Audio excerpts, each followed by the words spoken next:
Hello dear learners, welcome back to my YouTube channel Aris academy PD. প্রিয় শিক্ষার্থীবৃন্দ, আজকে তোমাদের সামনে হাজির হয়েছি একটি গুরুত্বপূর্ণ লেসন নিয়ে, যেটি আমাদের জন্য অনেক গুরুত্বপূর্ণ। তোমরা একটু স্ক্রিনে দিকে খেয়াল করো, আমরা যে বিষয়টি নিয়ে আলোচনা করতে যাচ্ছি সেটি হচ্ছে টেন্স।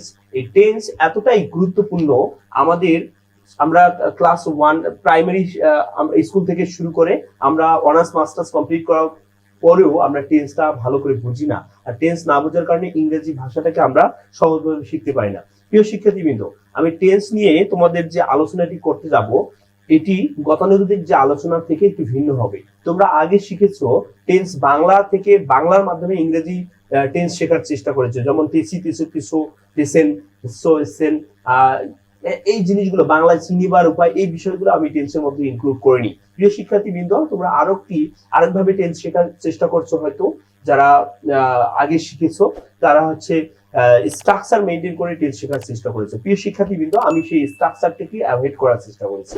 প্রিয় শিক্ষার্থীবৃন্দ, আমরা এখন টেন্সটি একটু ভিন্নভাবে আমি তোমাদের সামনে উপস্থাপন করব। তোমরা ক্লাসটি একদম শুরু থেকে শেষ পর্যন্ত একদম না টেনে খুব সুন্দর করে ধৈর্য সহকারে ক্লাসটি দেখবে।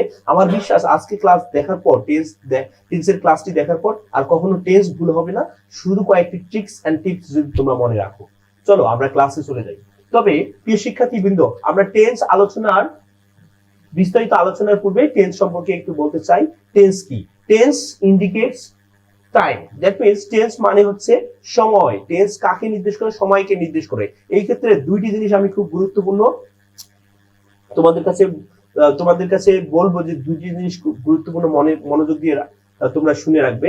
সেটি হচ্ছে tense always related to verb. Verb টেন্সের কথা আসলেই তোমরা ভার্বের কথা মনে করবে। Verb always, tense is always related to verb, and tense সবসময় সময়কে নির্দেশ করে। সময় আর টেন্স এটি খুবই গুরুত্বপূর্ণ। দ্যাট মিন্স একটা সেন্টেন্সের মানে কোন সময়ে কাজটি সম্পূর্ণ হয়েছে এটি খুবই গুরুত্বপূর্ণ। এইটি হচ্ছে tense. That means the time of performing any action. আমি তোমাদের যে বিষয়টি বলছি, the time of performing any action. That means tense মানে হচ্ছে সময়, আর tense is always related to verb. তো প্রিয় শিক্ষার্থীরা, আমি দুইটি কথা তোমাদেরকে বারবার বলার চেষ্টা করতেছি। Tense is always related to verb and tense indicates time. এই দুটো কথা তোমরা মনে রাখবা। টেন্স মূলত সময়কে নির্দেশ করে, আর টেন্স সবসময় ভার্বের সাথে সম্পর্কযুক্ত। আর এই টাইমটা, দ্য টাইম অফ এই টাইমটা কি? The time of performing any action. কোনো কাজ সম্পাদনের যে সময়টা, সেটাই হচ্ছে সেই টেন্স বা টাইমটাকে নির্দেশ করে, টাইমের কথা বলা হচ্ছে। তো প্রিয় শিক্ষার্থীবৃন্দ, এত কিছু তোমাদের মনে রাখার দরকার নেই, শুধু দুটি জিনিস মনে রাখবা। হ্যাঁ, আমরা পরের বিষয়টিতে চলে যাচ্ছি। প্রিয় শিক্ষার্থীবৃন্দ, তোমরা একটু খেয়াল করো, টেন্স যদি আমরা ক্লাসিফাই করি, টেন্স মূলত তিন প্রকার। টেন্স মূলত কয় প্রকার? তিন প্রকার। একটা হচ্ছে প্রেজেন্ট টেন্স, পাস্ট টেন্স, আর একটা হচ্ছে ফিউচার টেন্স। তো প্রিয় শিক্ষার্থীবৃন্দ, আমি তোমাদের একটা জিনিস বলবো, এই টেন্স মূলত প্রেজেন্ট টেন্স মানে বর্তমান কাল, পাস্ট টেন্স মানে হচ্ছে অতীতকাল, আর ফিউচার টেন্স মানে হচ্ছে ভবিষ্যৎকাল। এই তিনটি সময়কে ইন্ডিকেট করার জন্য টেন্সকে তিন ভাগে বিভক্ত করা হয়েছে। প্রত্যেকটা tense, that means present tense, প্রত্যেকটা টেন্সে আবার চার ভাগে বিভক্ত। আমরা সেটা এখন দেখব। যেমন প্রেজেন্ট টেন্সে আবার চার ভাগে বিভক্ত। নাম্বার 1 প্রেজেন্ট ইনডিফিনিট বা সিম্পল প্রেজেন্ট টেন্স। তারপর হচ্ছে number 2 present continuous tense. Number 3 present perfect tense. Number 4 হচ্ছে প্রেজেন্ট পারফেক্ট কন্টিনিউয়াস টেন্স। প্রিয় শিক্ষার্থীবৃন্দ, আমরা এই প্রেজেন্ট টেন্সের যে চারটা ক্লাসিফাই দেখতে পেলাম, এইভাবে পাস্ট টেন্সেরও চার ভাগে বিভক্ত। যেমন simple past, simple continuous, past continuous, past perfect, past perfect continuous. এই একইভাবে ফিউচার টেন্সও আবার চার ভাগে বিভক্ত। তোমরা একটু স্ক্রিনের দিকে একটু খেয়াল করো ভালো করে, যে simple future, future continuous, future perfect, future perfect continuous. এই চার প্রকার টেন্স প্রত্যেকটা টেন্সই আছে। দ্যাট মিন্স টোটাল টেন্স কত প্রকার? টোটাল টেন্স হচ্ছে 12 প্রকার। আমি যদি 1 নাম্বার টেন্সের কথা বলি, নাম্বার 1 হচ্ছে প্রেজেন্ট ইনডিফিনিট টেন্স, নাম্বার 2 হচ্ছে প্রেজেন্ট কন্টিনিউয়াস টেন্স, নাম্বার 3 হচ্ছে প্রেজেন্ট পারফেক্ট টেন্স, নাম্বার 4 হচ্ছে present perfect continuous tense, number 5 হচ্ছে পাস্ট ইনডিফিনিট, নাম্বার 6 হচ্ছে পাস্ট কন্টিনিউয়াস, নাম্বার 7 হচ্ছে পাস্ট পারফেক্ট, আর নাম্বার 8 হচ্ছে past perfect continuous tense. That means এইভাবে 12 প্রকার tense, 12 নম্বর tense হচ্ছে ফিউচার পারফেক্ট কন্টিনিউয়াস টেন্স। প্রিয় শিক্ষার্থীবৃন্দ, এইভাবে 1 থেকে 12 পর্যন্ত টেন্সের একটা আমাদের সিরিয়াল মেনটেন করে মাথায় রাখতে হবে, এটা একটা টেকনিক। প্রিয় শিক্ষার্থীরা, আমরা নেক্সট স্ক্রিনের দিকে একটু খেয়াল করো, পরের বিষয়টি সেটি খুব গুরুত্বপূর্ণ। আমি তোমাদেরকে একটা চার্ট দেখানোর চেষ্টা করব, সেই চার্টটি একটু দেখো ভালো করে। এই চার্ট, প্রিয় শিক্ষার্থীরা, আমি তোমাদের যে বিষয়টি বুঝাইতে চাচ্ছি সেটা হচ্ছে প্রেজেন্ট টেন্সের যে 4টা ভাগে বিভক্ত, পাস্ট টেন্সের 4 ভাগে বিভক্ত, ফিউচার টেন্স 4 ভাগে বিভক্ত, এটা 3টা আমি কলাম তোমাদের দেখানোর চেষ্টা করছি। এখানে তোমরা প্রথম অংশটিতে দেখো, প্রেজেন্ট সিম্পল প্রেজেন্ট আছে, তারপর প্রেজেন্ট কন্টিনিউয়াস আছে, প্রেজেন্ট পারফেক্ট কন্টিনিউয়াস। এইভাবে পাস্ট সিম্পল পাস্ট আছে, দেখো একটু ভালো করে, simple past, past continuous, past perfect continuous. প্রিয় শিক্ষার্থী বন্ধুরা, আমি তোমাদের যে বিষয়টি তোমাদেরকে বুঝাইতে চাচ্ছি সেটি হচ্ছে এই 12টি টেন্সের অক্সিলারি ভার্বগুলো আমাদের একটু মনে রাখতে হবে। আমি যদি প্রথমেই বলি সিম্পল প্রেজেন্টের অক্সিলারি ভার্বগুলো কি, তাহলে তোমরা বলবা অক্সিলারি ভার্বটি কি, তাহলে ডু বা ডাজ। সিম্পল প্রেজেন্টের অক্সিলারি ভার্ব ডু বা ডাজ, দেখো একটু ভালো করে খেয়াল করো, ডু বা ডাজ। এরপর দেখো প্রেজেন্ট সিম্পল প্রেজেন্টের সিম্পল পাস্টের অক্সিলারি ভার্ব ডিড, সিম্পল ফিউচারের অক্সিলারি ভার্ব আছে শ্যাল বা উইল। হ্যাঁ প্রিয় শিক্ষার্থী বন্ধুরা, শ্যাল বা উইল এই জিনিসটি একটু তোমরা খেয়াল করছো।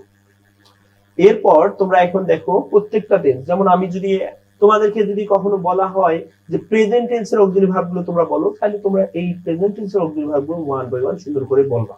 যেমন প্রেজেন্ট টেন্সের অক্সিলারি ভার্ব হচ্ছে ডু বা does, present indefinite, present continuous হচ্ছে am is are, present perfect হচ্ছে প্রেজেন্ট পারফেক্ট হচ্ছে have has, এই যে প্রেজেন্ট পারফেক্ট কন্টিনিউয়াস হচ্ছে have been has been। এরকম করে পাস্ট টেন্সের অক্সিলারি ভার্ব হচ্ছে did, was were, তারপরে has, এরপর আছে কি did, was were, had R had been। এবার ফিউচারের অক্সিলারি ভার্বগুলো হচ্ছে shall will, shall be, will be, তারপর কি আছে shall have, will have, shall have been, will have been। এখন তোমাকে যদি বলা হয় যে শুধুমাত্র তুমি সিম্পল টেন্সের অক্সিলারি ভার্বগুলো বলো, তার প্রেজেন্ট পাস্ট ফিউচার যে কোনো 3টা টেন্সেরই সিম্পল মানে ইনডিফিনিটের অক্সিলারি ভার্বগুলো বলো, তাহলে তুমি কিভাবে বলবা? তাহলে ডু বা ডাজ বলবা, তারপরে ডিড বলবা, তারপরে শ্যাল বা উইল বলবা। তো প্রিয় শিক্ষার্থী বন্ধুরা, আমি তোমাদের যে জিনিসটি বলছি ডু বা ডাজ, শ্যাল বা উইল। এরপর কন্টিনিউয়াসের অক্সিলারি ভার্ব যদি বলতে বলা হয় যে শুধুমাত্র কন্টিনিউয়াসের অক্সিলারি ভার্বগুলো বলো, তাহলে তুমি কি বলবা? এখানে দেখো একটু খেয়াল করো, তোমরা এখানে দেখো am is are, তারপর was were, তারপর shall be, will be। এইভাবে তোমরা এইভাবে দ্যাট মিন্স সারি অনুযায়ী একবার মুখস্থ করে ফেলবা, আবার এদিকে কলাম অনুযায়ী তোমরা একবার করে মুখস্থ করে ফেলবা। এটা যদি মুখস্থ করে ফেলতে পারো, তাহলে যে কোনো সেন্টেন্স দেখলেই তুমি অক্সিলারি ভার্বগুলো চিনে ফেলবা। অক্সিলারি ভার্বগুলো চেনা মানে সেই টেন্সটা তুমি ইন্ডিকেট করে ফেলবা যে এটা এই টেন্স। প্রিয় শিক্ষার্থীরা, এর পরের অংশটি একটু গুরুত্বপূর্ণ, তোমরা একটু ভালো করে খেয়াল করো। এরপর পরের অংশটুকু আমি তোমাদের দেখানোর চেষ্টা করছি ভার্বের ফর্মগুলো। আমাদের ভার্বের কিছু ফর্ম আছে, দেখো আমরা যখন টেন্স শিখবো তখন আমাদের ফর্মগুলো একটু মাথায় রাখতে হবে। আমি ভার্বের ফর্মগুলোকে কয়েক ক্যাটাগরিতে ভাগ করে দেখানোর চেষ্টা করেছি। প্রথমে আছে ভার্বের V1 ফর্ম। হ্যাঁ, V1 ফর্ম মানে এখানে প্রেজেন্ট ফর্ম। তারপরে আমি তোমাদের দেখানোর চেষ্টা করেছি, দেখো ভালো করে প্রিয় শিক্ষার্থী বন্ধুরা, V1 ফর্ম, তারপর এখানে আছে কি V2 ফর্ম, তারপরে আছে একটু ভালো করে খেয়াল করো, একটু স্ক্রিনে দেখে তোমরা দেখো V1 form, V2 form, V3 form, তারপরে V0 ফর্ম, ভার্বের ING ফর্ম, ভার্বের S বা ES ফর্ম। আমি যদি V1 এর কথা আরেকবার বলি, তোমরা একটু মনোযোগ দাও। প্রেজেন্ট ফর্ম গুলো হচ্ছে V1 ফর্ম, তারপর V2 ফর্ম হচ্ছে পাস্ট ফর্ম। হ্যাঁ, পাস্ট ফর্ম, যে কোনো ভার্বের পাস্ট ফর্ম গুলোকে V2 ফর্ম বলা হয়। V3 ফর্ম হচ্ছে পাস্ট পার্টিসিপল ফর্ম। এরপর দেওয়া আছে V0 ফর্ম। V0 ফর্ম হচ্ছে বেস ফর্ম অফ ভার্ব। অনেক শিক্ষার্থী, অনেক টিচার, অনেক বইয়েও এটা বলে থাকবে যে V1 মানে প্রেজেন্ট ফর্ম আর V0 মানে বেস ফর্ম। এই বেস ফর্ম আর প্রেজেন্ট ফর্ম গুলো এগুলো সেম জিনিস। আমিও তোমাদের সাথে একমত, বেস ফর্ম এবং প্রেজেন্ট ফর্ম সেম জিনিস, কিন্তু আমি এখানে মনে করি যে এখানে স্লাইড একটু ডিফারেন্স আছে। প্রেজেন্ট ফর্ম গুলোর সাথে এস বা ইএস হতে পারে, প্রেজেন্ট ফর্ম গুলোর সাথে কি হতে পারে, এস বা ইএস ফর্ম হতে পারে, কিন্তু বেস ফর্মের ক্ষেত্রে এস বা ইএস ফর্ম হয় না। এই ছোট্ট একটি ডিফারেন্সের কারণে আমি একে প্রেজেন্ট ফর্ম গুলোকে আলাদা বলি আর বেস ফর্ম গুলোকে আলাদা বলি। এরপর ভার্বের আইএনজি ফর্মও আছে আর ভার্বের কি ফর্ম আছে, তারপর ভার্বের এস বাই এস ফর্ম আছে। এস বাই এস যদিও প্রেজেন্ট ফর্ম গুলোর সাথে এস বাই এস যুক্ত হয়, আমি এস বাই এস ফর্ম গুলোকে আলাদা করে দেখানোর চেষ্টা করছি। তোমরা এটা একটু নোট করে রাখবা খাতার মধ্যে যে ভার্বের অনেকগুলো ফর্ম আছে। আমরা এরপরে স্লাইডে যে জিনিসটি একটু খেয়াল করবো, ভালো করে তোমরা একটু লক্ষ্য রাখো প্রিয় শিক্ষার্থী বন্ধুরা। এইখানে নোটস, ইম্পর্টেন্ট নোটস, এই নোটস 5টা নোট এখানে দেখানোর চেষ্টা করি যে নোটগুলো খুব গুরুত্বপূর্ণ, একটু খেয়াল করো। নাম্বার 1 নোট, V1 V1 ফর্মটা কোন কোন ক্ষেত্রে হবে আমি দেখানোর চেষ্টা করছি। V1 ফর্মটি মূলত সিম্পল প্রেজেন্ট টেন্স অথবা সিম্পল ফিউচার টেন্সে V1 ফর্ম হবে, মানে ভার্বের প্রেজেন্ট ফর্মটা শুধুমাত্র সিম্পল প্রেজেন্ট টেন্সে অথবা ফিউচার টেন্সে। যদিও ফিউচার টেন্সে আমি তোমাদের বলবো V0 ফর্ম হয়, ওটা আমি এখানে তো দুটোকে একই করে দেখানোর চেষ্টা করেছি। তার মানে V1 ফর্ম মানে ভার্বের প্রেজেন্ট ফর্ম হবে সিম্পল প্রেজেন্ট টেন্সে এবং সিম্পল ফিউচার টেন্সে। এই দুটি কথা মনে রাখতে। এখানে 5টা যে নোট আমি দেখানোর চেষ্টা করব, এই 5টি নোট মুখস্থ করে ফেলবা। আর ওদিকে যে চার্টটি আমি দেখিয়েছি সেই চার্টটি তোমরা মুখস্থ করে ফেলবা। এই দুইটি চার্ট যদি তোমরা মনে রাখো আর ভার্বের ফর্মগুলো মনে রাখো, টেন্স চেনার আর কোনো অসুবিধা হবে না, টেন্স তোমরা ইজিলি চিনতে পারবা। হ্যাঁ, টেন্স ফাইন্ড আউট করতে পারলে কিন্তু আমাদের ইংরেজি শেখার ক্ষেত্রে যে কোনো জিনিস, ন্যারেশন বলো, ভয়েস চেঞ্জ বলো, চেঞ্জিং সেন্টেন্স বলো, রাইট ফ্রম ভার্ব বলো, এভরিথিং সবকিছুতে আমাদের এই টেন্সটা অনেক হেল্পফুল হবে, অনেক প্রয়োজন হবে। তাহলে আমাদের কোনো কনফিউশন কাজ করবে না। প্রিয় শিক্ষার্থীরা, তোমরা একটু ভালো করে খেয়াল করো, ভার্বের প্রেজেন্ট ফর্ম শুধুমাত্র দুটি টেন্সে হয়, একটা হচ্ছে সিম্পল প্রেজেন্ট টেন্স আর টেন্সে সিম্পল ফিউচার টেন্স। নাম্বার 2 নোটটা একটু খেয়াল করো, তোমরা একটু মনোযোগ দাও। ভার্বের V2 ফর্ম পৃথিবীতে একটা টেন্সেই হবে, সেটা হচ্ছে সিম্পল পাস্ট টেন্স। আমি একটু ফান করে বলি, পৃথিবীতে একটি টেন্স, আসলে টেন্স তো 12টার মধ্যে একটা টেন্সেই শুধুমাত্র ভার্বের V2 ফর্ম হবে, সেটা হচ্ছে সিম্পল পাস্টে, আর কোথাও V2 ফর্ম দেওয়া যাবে না। 2 নম্বর পয়েন্ট মুখস্থ। 3 নম্বর হচ্ছে ভার্বের V3 ফর্ম কোথায় হবে। অল পারফেক্ট টেন্স, আমাদের পারফেক্ট টেন্স কয়টা আছে? 3টা আছে, প্রেজেন্ট পারফেক্ট, পাস্ট পারফেক্ট আর ফিউচার পারফেক্ট। এই 3টি টেন্সে ভার্বের V3 ফর্ম হবে। দ্যাট মিন্স আমি বলে দিয়েছি ভার্বের V3 ফর্ম হবে all perfect tense, present, past, future, এই 3টিতে ভার্বের V3 ফর্ম হবে। এরপর প্রিয় শিক্ষার্থীরা একটু খেয়াল করো, এস বা ইএস ফর্ম হবে কোন কোন ক্ষেত্রে। এটা 4 নম্বর পয়েন্ট, খুবই গুরুত্বপূর্ণ, আমি লিখে দিয়েছি, তোমরা একটু খেয়াল করো। প্রেজেন্ট সিম্পল টেন্সে ভার্বের এস বা ইএস ফর্ম হবে, কিন্তু এখানে একটা ব্যাপার আছে, ব্র্যাকেটে তোমরা একটু খেয়াল করে দেখো, আমি লিখে রাখছি, অনলি থার্ড পারসন সিঙ্গুলার নাম্বারের ক্ষেত্রে প্রেজেন্ট সিম্পল এস বা ইএস ফর্ম হয়। যদি subject third person singular number হয়, থার্ড পারসন মানে কাকে বোঝায়? আমি এবং তুমি, এই দুটি বাদ দিয়ে যা আমরা দেখতে পাচ্ছি সবই থার্ড পারসন, চোখ দিয়ে যা দেখতে পাই, এই থার্ড পারসনের ক্ষেত্রে প্রেজেন্ট সিম্পল টেন্স যদি হয়, তাহলে অবশ্যই 100% সাবজেক্টের উপরে ভার্বের এস বা ইএস দেবো। তাহলে একটা ক্ষেত্রে শুধু আমরা এস বা ইএস দেব, সেটা হচ্ছে প্রেজেন্ট সিম্পল টেন্সে, তাও আবার সাবজেক্টটা কি হতে হবে? থার্ড পারসন সিঙ্গুলার নাম্বারের ক্ষেত্রে। প্রিয় শিক্ষার্থীরা, আমি এগুলো এক্সাম্পলের মাধ্যমে একটু পরে তোমাদের দেখাবো। প্রিয় শিক্ষার্থীরা, 5 নম্বর নোটটি হচ্ছে ভার্বের আইএনজি ফর্ম হবে শুধুমাত্র 6টি টেন্সের ক্ষেত্রে। এটা হচ্ছে অল কন্টিনিউয়াস টেন্স, আমি লিখে রাখছি, present continuous, present perfect continuous, past continuous, past perfect continuous, future continuous, future perfect continuous. That means প্রত্যেকটা টেন্সের 4 প্রকার, 4 প্রকারের মধ্যে প্রত্যেকটাতে 2টা করে কন্টিনিউয়াস টেন্স আছে, present continuous, present perfect continuous. That means total continuous কথাটা আছে 6টি টেন্সে, এই 6টি টেন্সে মূলত ভার্বের আইএনজি হবে। প্রিয় শিক্ষার্থী বন্ধুরা, এখানে যে বিষয়টি আমি নোট করে দেখিয়েছি, এটা 100% মুখস্থ করে ফেলতে হবে। এটা যদি তোমরা মুখস্থ করো, আমার 2টা শর্ত, টেন্স শেখার ক্ষেত্রে 2টি শর্ত। একটা, প্রথম হচ্ছে তোমাদের ওই 4টি মনে রাখতে হবে কোন টেন্সের কোন অক্সিলারি ভার্ব, আর দ্বিতীয় শর্ত হচ্ছে এই ইম্পর্টেন্ট নোট 5টা নোট মনে রাখবা। এরপর আমরা এখন অ্যাপ্লাইড সেকশনে যাব, দেখবো যে এটা আমরা বুঝি কিনা। প্রিয় শিক্ষার্থীরা, আমরা এখন গুরুত্বপূর্ণ আলোচনায় যাই।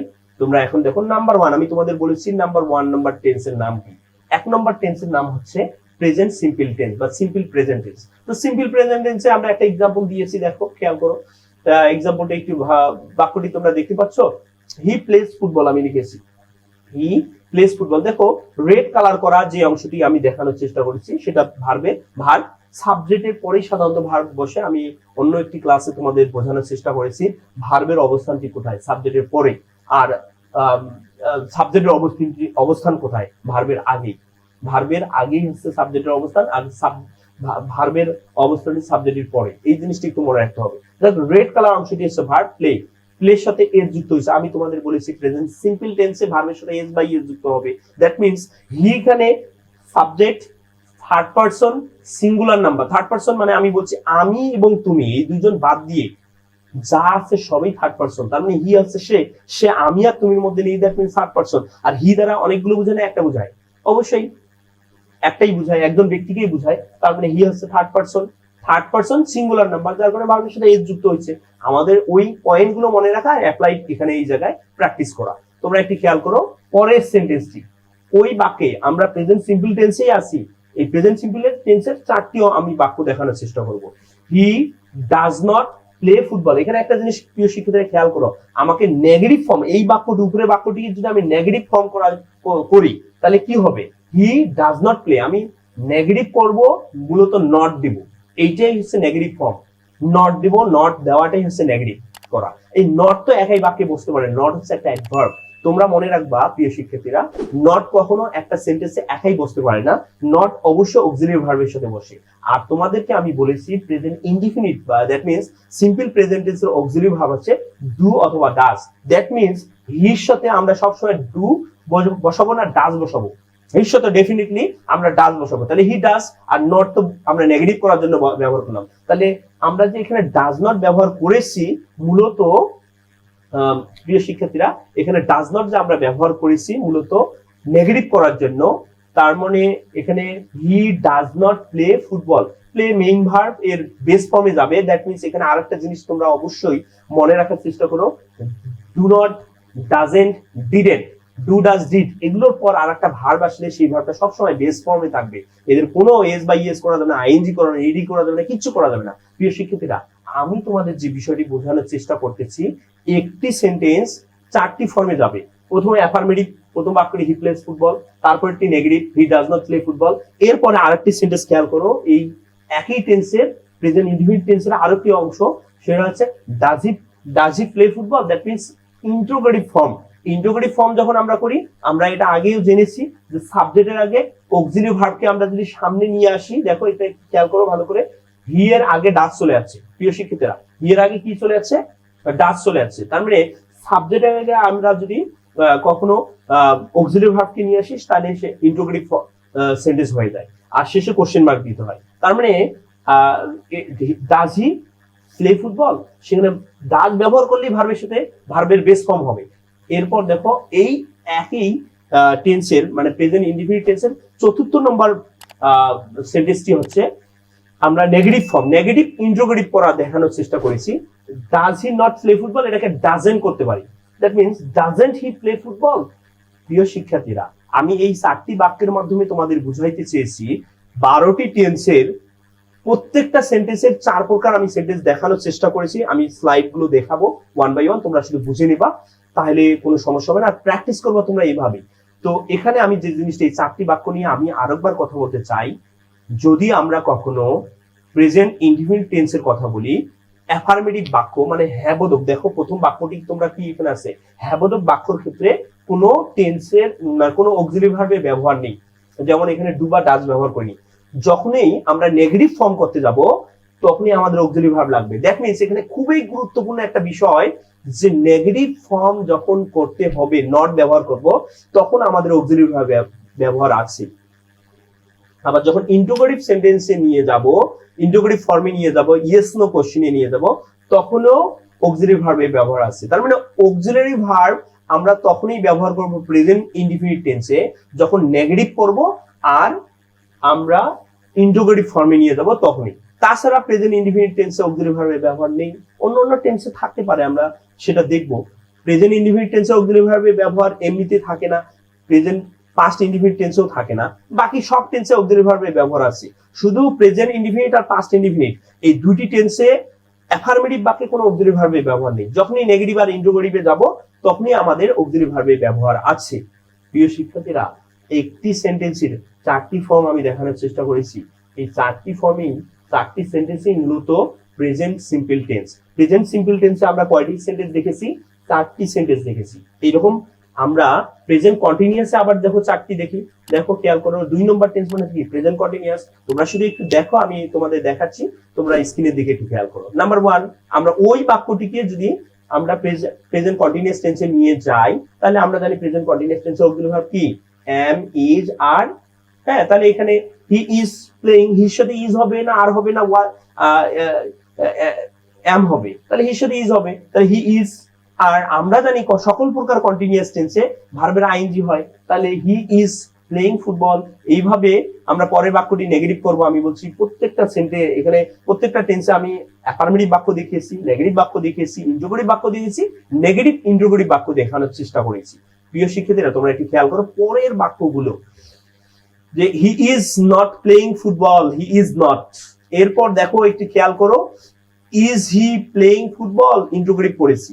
তারপর আমরা লিখেছি, প্রিয় শিক্ষার্থীরা, তারপরে আমরা লিখেছি ইজেন্ট হি প্লেইং ফুটবল, মানে নেগেটিভ ইন্ট্রোগেটিভ পড়েছি। প্রিয় শিক্ষার্থীরা, পরের স্লাইড আমরা একটু দেখবো। 3 নম্বর টেন্সের নাম প্রেজেন্ট পারফেক্ট টেন্স। এভাবে একইভাবে হি হ্যাজ প্লেইড ফুটবল, আমরা জানি perfect 3 number tense present perfect tense. Perfect tense সকল প্রকার পারফেক্ট টেন্সের ভার্বের ভি3 হবে, প্লে ভার্বের ভিডিও প্লেড। তোমরা একটা জিনিস মনে রাখবা প্রিয় শিক্ষার্থীরা, ভার্বের ভি1, ভি2 আর ভি3 এই 3টে ফর্মগুলো তোমরা বই থেকে একটু মুখস্থ করে নেবা। কিছু এগুলোকে বলে কনজুগেশন অফ ভার্ব, এগুলো খুবই গুরুত্বপূর্ণ। তোমরা যে কোনো বাজারে যে বইগুলো আছে এগুলো থেকে শিখে নিতে পারো, এটা খুবই গুরুত্বপূর্ণ, এটা আমাদের প্রয়োজন হতে পারে। তো আমি যে কথাই ছিলাম, 3 number tense present perfect tense, সকল প্রকার পারফেক্ট টেন্সে ভি3 ফর্ম হয়। দ্যাট মিনস ভি3 ফর্ম আমি দিয়েছি কিনা দেখো, হি হ্যাজ প্লেড ভি3। তো 3 নম্বর টেন্সের নাম হচ্ছে প্রেজেন্ট পারফেক্ট টেন্স, যার অক্সিলারি ভার্ব হচ্ছে হ্যাভ অথবা হ্যাজ। তাহলে এখানে আমি হির সাথে হ্যাজ দেবো না হ্যাভ দেবো? হির সাথে অবশ্যই হ্যাজ ব্যবহার করবো, কারণ হি হচ্ছে third person singular number, singular নাম্বারের সাথে হ্যাভ হয় না, সবসময় হ্যাজ হয়। এইভাবে আমরা পরের বাক্যগুলো নেগেটিভ বাক্য দেখবো, হি হ্যাজ নট প্লেড ফুটবল, তারপরে আছে has he not played football, তারপরে হ্যাজেন্ট হি প্লেড ফুটবল। এভাবে 4টি বাক্য দেখানোর চেষ্টা করছি। তারপরে 4 নম্বর টেন্সের নাম হচ্ছে প্রেজেন্ট পারফেক্ট কন্টিনিউয়াস টেন্স, সেখানেও 4টি বাক্য তোমাদেরকে দেখানোর চেষ্টা করো। Number 1, he has been playing football, that means present perfect continuous tense, continuous মানে আইএনজি, তার মানে হি হ্যাজ বিন প্লেইং ফুটবল, সেখানেও আইএনজি আছে। 2 নম্বর বাক্য negative, he has not been playing football. তোমরা এগুলো জাস্ট বাসায় খাতায় লিখবা, প্র্যাকটিস করবা। আমি এখানে এই যে সেন্টেন্সটি দিয়েছি, তোমরা অন্য সেন্টেন্স গুলো তৈরি করবা, বই থেকে খুঁজে বের করবা। হ্যাঁ, এই প্রত্যেকটা টেন্সের যদি 4টা করে সেন্টেন্স তোমরা মাথায় ঢুকাইতে পারো, দ্যাট মিনস 12টি টেন্সের প্রত্যেকটারে 4টা করে, তার মানে 4 12 48টি সেন্টেন্স মাথায় সেট করে ফেলতে হবে। দ্যাট মিনস তাহলে আর কোনো সেন্টেন্স ভুল হবে না। এগুলো তো মুখস্থ করতে বলতেছি না শিক্ষার্থীরা, তোমরা একটু বোঝার চেষ্টা করবা, শুধু বুঝে বুঝে পড়বা। আমি এগুলো মুখস্থ করতে বলতেছি, জাস্ট টেকনিকটি বুঝতে হবে, যে আমি অ্যাফার্মেটিভের সময় আমি অক্সিলারি ভার্ব কোন ক্ষেত্রে ব্যবহার করব আর কোন ক্ষেত্রে করব না, নেগেটিভের সময় আমি কি ব্যবহার করব, কখন কিভাবে ব্যবহার করব, ইন্টারোগেটিভ সময় সাবজেক্টের আগে ব্যবহার করব না পরে ব্যবহার, এই জিনিসগুলো একটু বোঝা, এই জিনিসগুলো প্র্যাকটিস করা। কারণ আমাদের এখানে অনেকগুলো বেসিক বিষয় আছে, অনেক শিক্ষার্থীরা এই বিষয়গুলো না বোঝার কারণে প্রচুর ভুল করে থাকে পরীক্ষার খাতায়, এমনি অ্যাপ্লাইড সেকশনে প্র্যাকটিস করার ক্ষেত্রে, ইউজের ক্ষেত্রে প্রচুর ভুল করে থাকে, টেন্সের ব্যবহার বুঝতে পারে না। প্রিয় শিক্ষার্থীরা, টেন্সে আরো ব্যাপক আলোচনা আছে, আমি শুধু আজকে তোমাদের বোঝাচ্ছি টেন্স কিভাবে চিনে ফেলবা, একটা সেন্টেন্স দেখে কিভাবে টেন্স চিনবা, এইটা আমি তোমাদের বোঝানোর চেষ্টা করছি। 4 নম্বর সেন্টেন্সটি আমি 4 নম্বর টেন্সটি আমি শেষ করার চেষ্টা করব। He has been playing football. 3 number আছে he has not been playing football, negative interrogative, negative. আর শেষটি হচ্ছে নেগেটিভ ইন্টারোগেটিভ। দেখো, has he not been playing football, মানে হ্যাজটি সাবজেক্টের আগে চলে গেছে। প্রিয় শিক্ষার্থীরা, এভাবে আমরা 5 নম্বর টেন্স হচ্ছে কি, 5 নম্বর টেন্স হচ্ছে past indefinite tense. Past indefinite, that means simple past tense. আমরা কিন্তু সিম্পল কথাটি আমি বলি প্রিয় শিক্ষার্থীরা, তোমরা সিম্পল কথাটি ইনডিফিনিটের বিকল্প হিসেবে ব্যবহার করতে পারো। বর্তমানে সিম্পল এবং আমরা অনেকেই শিখে যাচ্ছি ইনডিফিনিট, অনেকেই সিম্পল শিখে যাচ্ছি। সিম্পল আর ইনডিফিনিট একই জিনিস। তো সিম্পল পাস্ট অথবা পাস্ট ইনডিফিনিট টেন্সের আমরা বাক্যটি খেয়াল করো একটু। দেখো, হি প্লেড ফুটবল, দেখো ভার্বের ভি2 ফর্ম আছে। আমি তোমাদের বলেছি একমাত্র পাস্ট ইনডিফিনিট টেন্সে ভার্বের ভি2 ফর্ম হয় যখনই এটা নেগেটিভ ফর্মে চলে যাবে, তখন একটু ভালো করে খেয়াল করো, যখন নেগেটিভ ফর্মে চলে যাবে তখনই কি চলে আসলো, নট। আর নট ব্যবহার করবো, একাই তো নট ব্যবহার করা যাবে না, তাহলে সিম্পল পাস্টের অক্সিলারি ভার্ব ছিল ডিড, তাহলে ডিড নট ব্যবহার করবো। এবার মেইন ভার্ব সবসময় বেস ফর্মে আসবে, তাহলে he did not play football. প্রিয় শিক্ষার্থীরা, এবার হি ডিড নট আমরা প্লে ফুটবল এটি আমরা ইউজ করার চেষ্টা। এটাকে যদি নেগেটিভ শুধু ইন্ট্রোগেটিভ করে ফেলি, তাহলে আমরা ডিড থেকে সাবজেক্টের আগে নিয়ে আসবো, নট তো আমরা করবো না, কারণ 3 নম্বর বাক্যটি আমাদের শুধুমাত্র ইন্ট্রোগেটিভ। তার মানে ডিড হি প্লে ফুটবল, প্রিয় শিক্ষার্থীরা শেষে অবশ্যই কোশ্চেন মার্ক দিতে হবে, ঠিক আছে। এরপর 4 নম্বর বাক্যটি হচ্ছে আবার নেগেটিভ ইন্টারোগেটিভ করব। তার মানে ডিডেন্ট হি প্লে ফুটবল? প্রিয় শিক্ষার্থীরা তোমরা কি বুঝতে পেরেছো ডিড কেন ব্যবহার করতেছি? আমরা পাস্ট সিম্পল টেন্সের অক্সিলারি ভার্ব ডিড আমরা যখন এটাকে অ্যাফার্মেটিভ ফর্মে থাকবো, প্রথম বাক্যটি একটু খেয়াল করো, যখন অ্যাফার্মেটিভ ফর্মে ব্যবহার করব, আমরা অ্যাফার্মেটিভ ফর্ম ব্যবহার করব, তখন কিন্তু আমাদের কোনো অক্সিলারি ভার্বের ব্যবহার নেই। যখন নেগেটিভ করব, ইন্টারোগেটিভ করব, তখন অক্সিলারি ভার্ব চলে আসতেছে। দ্যাট মিন্স প্রেজেন্ট ইনডিফিনিট আর পাস্ট ইনডিফিনিটে এই ঘটনাটি ঘটছে। তারপর 6 নম্বর টেন্সটির নাম তোমরা জানো কি, পাস্ট কন্টিনিউয়াস টেন্স। আমরা পাস্ট কন্টিনিউয়াস টেন্সে ওই একই বাক্যকে পাস্ট কন্টিনিউয়াস টেন্সে নিয়ে যাচ্ছি। হি ওয়াজ প্লেইং ফুটবল, তারপরে আসছে হি ওয়াজ নট প্লেইং ফুটবল। আমরা ওয়াজ জানি আগে থেকেই পাস্ট কন্টিনিউয়াস টেন্সে অক্সিলারি ভার্ব, এইজন্য অক্সিলারি ভার্ব আগেই ব্যবহার করছি। ভার্বের আইএনজি, কন্টিনিউয়াস মানে আইএনজি, শেষে অবজেক্ট তো আছেই। হ্যাঁ প্রিয় শিক্ষার্থীরা, এইভাবে 3 নম্বর বাক্যটি একটু খেয়াল করো, he is was he playing football, তারপরে ওয়াজেন্ট হি প্লেইং ফুটবল। প্রিয় শিক্ষার্থীরা, ক্লাসটি আমি দীর্ঘায়িত করতে চাইছি না, তোমরা বুঝে গেছো বিষয়টি। আমি শুধু পরের স্লাইডগুলো একটু দেখিয়ে দিচ্ছি, তোমরা ক্লাসটি মনোযোগ দিয়ে শুরু থেকে আবার শেষ পর্যন্ত ভালো করে দেখবে। যদি কোনো ভুলে যাও, যদি কোনো বুঝতে অসুবিধা হয়, তোমরা অবশ্যই আমাকে কমেন্ট বক্সে আমাকে জানাবে, তোমরা প্রশ্ন করবে। আর কি বিষয়ে নতুন নতুন ক্লাস পেতে চাও, এরকম আরো মজার মজার টেকনিক নিয়ে আমি তোমাদের সামনে হাজির হতে চাই। তোমরা শুধু আমাকে একটু উৎসাহ দিয়ে ক্লাসটি অবশ্যই আমার চ্যানেলটি সাবস্ক্রাইব করবা, বেশি বেশি শেয়ার করবা, তোমাদের বন্ধুদেরকে জানাবা, এবং তোমাদের কোনো প্রশ্ন থাকলে অবশ্যই কমেন্ট বক্সে লিখে আমাকে প্রশ্ন করবা। আমি ডেফিনেটলি তোমাদের উত্তর দেওয়ার জন্য ওয়েট করবো, ঠিক আছে। প্রিয় শিক্ষার্থীরা, আমরা পরের সেন্টেন্স গুলো একটু খালি শুধু খেয়াল করো, তোমরা একটু দেখো।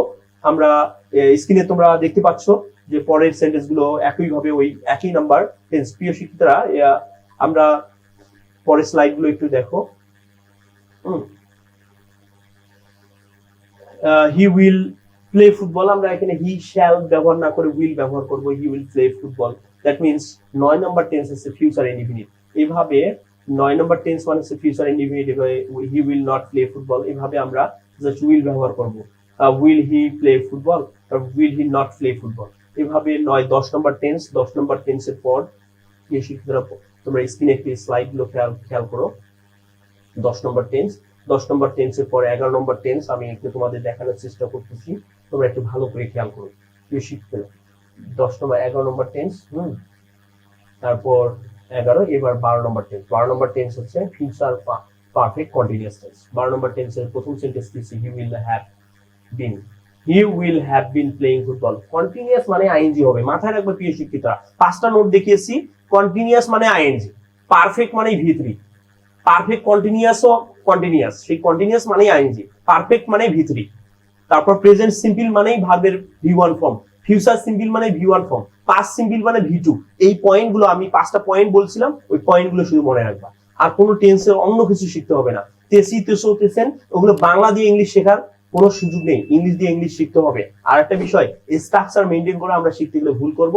আমরা তো জানি সাবজেক্টের উপরে ভার্ব বসে, ভার্বের পরে এক্সটেনশন বসে, এখানে স্ট্রাকচার বারবার সাবজেক্ট প্লাস অ্যামিজার প্লাস ভার্বের আইএনজি, এগুলো মুখস্থ করার কি দরকার?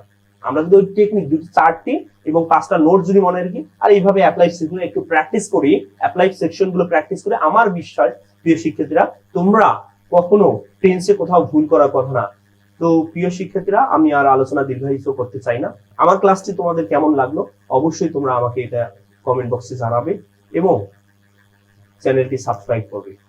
দেখা হবে আবার নতুন কোনো একটি ক্লাসে, নতুন কোনো টেকনিক নিয়ে। সবাই ভালো থাকবে, আল্লাহ হাফিজ। See you, bye bye, take care, see you again in the next class.